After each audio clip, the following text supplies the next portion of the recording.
Read Part 4 if you haven and number 39. Read it yet. After hearing the story about the Persian sage and knowing that he was imprisoned in prison and crying day and night, the prince was very happy. He hoped he could use some wisdom to rescue his fiancée and achieve the purpose of the trip. When he fell asleep, the guards led the young man into prison and locked the door to lock him up. In the cellar next to the wise man, he screamed, cried and told in Persian, "How miserable I am, because I caused it. I have caused evil to myself and to the prince, but about the princess there is nothing more to say. I made her lose happiness, but I did not gain love. All of that is just due to my stupidity, because I had the ambition to win a girl I didn't and #39 deserve. Whoever holds on to what he does not deserve will only suffer disaster, just as it befell me." Hearing the sage and number 39's complaints, the prince said in Persian to him, "What do those screams and words of repentance mean now? Do you consider yourself a man? First let loose by the hand of fate?" Hearing his words, the sage no longer hid the torments he was forced to endure. The next morning, the guards brought the young man from prison to meet the king and told him that he had come to the city last night. "From what country do people come here?" the king asked the young man. "What is your name, what do you know, and what is your purpose here?" The prince replied, "Your Majesty, my name is Hargia, from Persia. I am a scholar, I also work to cure sick people and crazy people. God travels around cities and remote villages to perfect his knowledge and skills. When I met sick people, I examined them and gave them the necessary remedies to cure them. Sir, that and number 39's how I practiced my profession." Hearing the stranger and number 39's answer, the king was very happy and said to the prince, "O respected physician, you came to see me at the right time. We are in dire need of your talent." And the king told the prince the story of the old man, the crazy girl, and the ebony horse. "If you cure the girl from her illness," the king continued, "I will reward you with everything you want." After listening to the king, the prince said, "Saint Allah will help you heal. Please describe her condition in detail. When did she get sick and how did she fall into the hands of him, the horse and the old man? With that evidence, I can diagnose her illness and free you from suffering." The king told the devoted physician how he met the sage, the princess and the ebony horse and how he treated them. "O happy king, where do you keep that ebony horse?" the prince asks. "That horse is preserved intact, it is in a room in the palace." The king replied. The prince thought to himself, "It and number 39's best to see the horse first. If nothing happens and it remains intact, then all our misfortunes and bad omens are considered to be behind us. If the horse is broken and can no longer fly, then I will have to think of another plan to save my fiancée." Then the prince turned to the king and said, "Your Majesty, first I need to look at the horse. It is possible that the girl and number 39's illness is related to this horse. And it is also possible that it is a type of goblin that helps the god cure diseases. You just keep looking, when you get bored, stop." The king answered, then took the young man and number 39's hand and led him to the ebony horse. The prince walked around the horse, examined it in every direction, and confirmed that the horse was still intact. And was very happy about it. "Allah has helped us," the doctor exclaimed. "Now I can go see the patient and diagnose her." I will ask Allah how to cure the disease, and the horse can help me in this matter." The king ordered his servants to carefully guard the horse, and he took the young man to the palace to meet the princess. When entering the royal room, the prince saw the young girl scratching and struggling as if she were going crazy. The princess has been in such a state since falling into the king and number 39's hands, but in fact she is not crazy, but only pretending to avoid the king and number 39's lustful pleasures. The prince walked up to the hospital bed and said to her, "O queen of my heart, please don and number 39's be sad, everything will be fine." Then he spoke intimately and lovingly to her so that she would remember him. Glancing at the young man, the princess immediately recognized him, and she screamed and fell asleep with joy. And the king, when he heard the screams from the patient and number 39's room, thought that the princess was only screaming because she was afraid of the doctor. At that moment, the young man had time to whisper into the princess and number 39's ear, "If you want us to live together, then you should keep your strength and endure. We must think wisely to find a way to escape this evil king.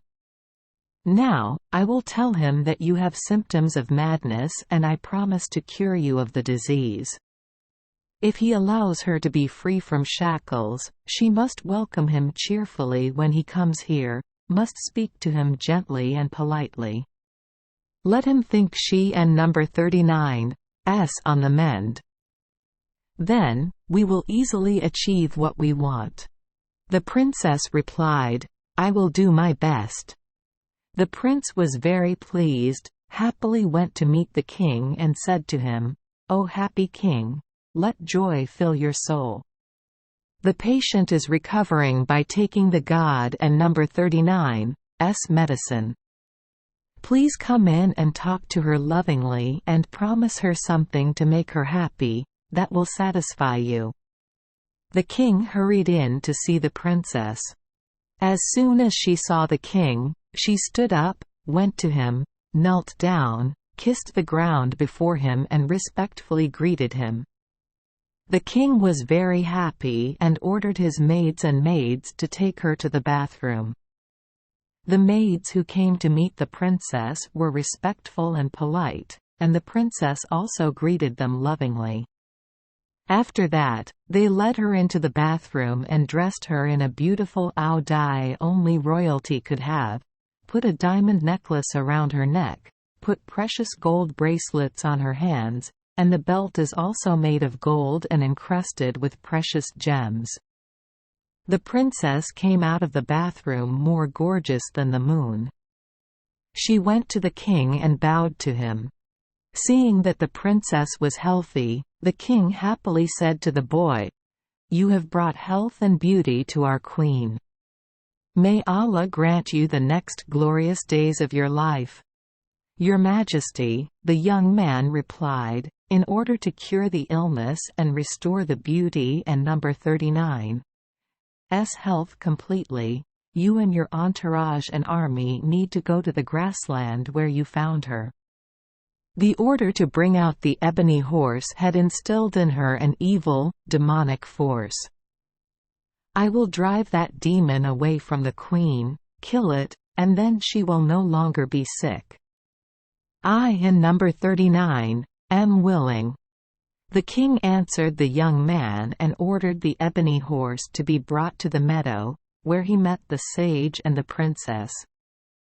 The king rode his horse, together with the princess and the young man, to the glade, escorted by his retainers and army without any of the knights escorting the king knowing what he was doing so. When they arrived, the doctor ordered the princess and the ebony horse to be placed in the middle of the glade, and everyone had to retreat at an arrow and number 39's distance from them. After that, the young man said to the king again, "Your Majesty, now I will burn the medicine and recite the spell." Then I will go to the queen and place her on the ebony horse, sitting right behind her." If the god and number 39's spells were effective, the horse would leave its place and ride towards him, and then the girl would be cured forever. Hearing what the young man said, the king happily ordered his entourage and army to retreat away from the princess and the horse. The young man approached, jumped on the horse, pulled the princess up, hugged her tightly and turned the bolt. From afar, the king and his army held their breath as they watched them. The magic horse shuddered and then gently flew into the air, while the people remaining on the ground looked at it in amazement. The magic horse carried the prince and his fiancée into the blue sky, and a moment later disappeared. The king and his army still stood in the grassland waiting until noon, but the boy, princess and horse still did not return. When he realized that he had been deceived, the king could only feel regret, sadness and sorrow because he had lost the young woman. He didn't and #39 know what else to do but return to the royal city. Flying high into the sky on a precious horse, the prince and his beautiful lover returned to his father and number 39's capital. When they arrived at the city, the prince let his horse down onto the palace roof, took the princess to a room, left her there, and went to see her parents. He happily greeted his father and queen, informing them that he had brought back his bride.